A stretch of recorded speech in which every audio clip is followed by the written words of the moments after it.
Welcome to Adorable Skull, where old walls remember, and the air itself seems to breathe your name.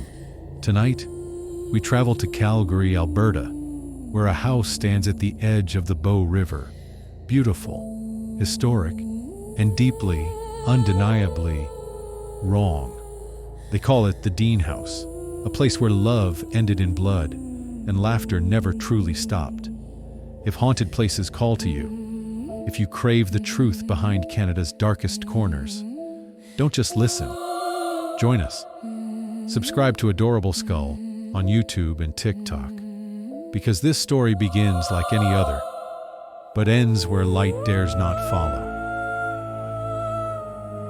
The Deane House was built in 1906 for Captain Richard Deane of the Northwest Mounted Police. It was meant to be a home of order, a sanctuary for the law in a young and restless Calgary. But homes like this tend to keep secrets. Over the years, it passed through many hands, each owner leaving behind whispers, arguments that echoed through the night, lights flickering long after the power was cut. Then came tragedy. In the 1930s, a man murdered his wife inside these walls before turning the gun on himself. Neighbors said they heard screaming, followed by laughter. Not joyous, hysterical.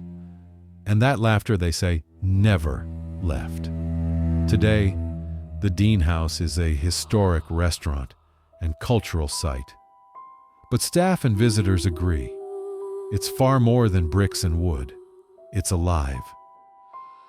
They say the woman still walks the upper floor, the one who never had a chance to leave.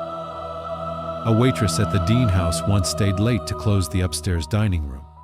She heard footsteps above her, measured, deliberate, pacing the old floorboards. But the building was empty. She turned off the lights, and the footsteps stopped. Then, a woman's voice whispered behind her ear, "It's not over."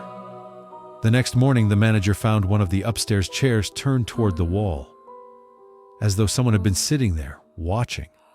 Others described catching a glimpse of her in mirrors, her dress bloodstained, her expression locked somewhere between sorrow and rage. One paranormal team filmed the second floor late at night. They heard a faint sob, followed by the sound of a door slamming open down the hall. When they checked the footage later, the sob wasn't human. It sounded like it came from inside the microphone itself. It starts as a giggle, just a small, breathy laugh coming from the parlor. But as the night deepens, it grows louder, cruel, and it never comes from the same place twice. A former chef at the Deane House said he once heard it after hours. He thought a coworker was joking around, until he followed the sound into the sitting room. The laughter stopped, but the phonograph on the table started to play on its own, a scratchy, warped version of an old waltz. Then came the whisper, right next to his ear, "Dance with me." He left the room, but the next morning, the phonograph needle was still spinning, stuck in the same groove, and faint footprints, bare feet, marked the dust around it. Investigators who've spent the night describe the laughter changing pitch, sometimes childlike, sometimes deep and rasping, like two voices woven into one. And if you stay long enough, it begins to echo your own breathing. Few dare to go into the basement alone. The air feels heavier there, damp. And the walls, listen. Staff say you can hear voices under the floor, muffled, pleading, as though someone's trapped behind the foundation. One maintenance worker went down to check a leaking pipe. He turned off his flashlight for just a moment and heard a chorus of whispers, dozens of them, too many to be echoes. When he turned the light back on, there were fingerprints, dozens of small, gray handprints smeared across the concrete wall behind him.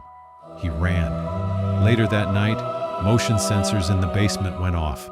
one after another, tracing a slow, deliberate path toward the stairs. Security footage caught nothing. But the next morning, the handprints were gone. Only one mark remained, larger, darker, pressed against the stairwell door. The Deane house still stands today, restored, celebrated, and haunted. Visitors dine upstairs laughing over candlelight, unaware that the air around them remembers screams from nearly a century ago. The woman upstairs, the laughter in the parlor, the whispers in the basement, each one a fragment of tragedy, caught between this world and the next. So the next time you walk past the Deane house, look closely at the windows. If you're lucky, you might see her watching back. Thank you for joining Adorable Skull, where every story leaves a shadow.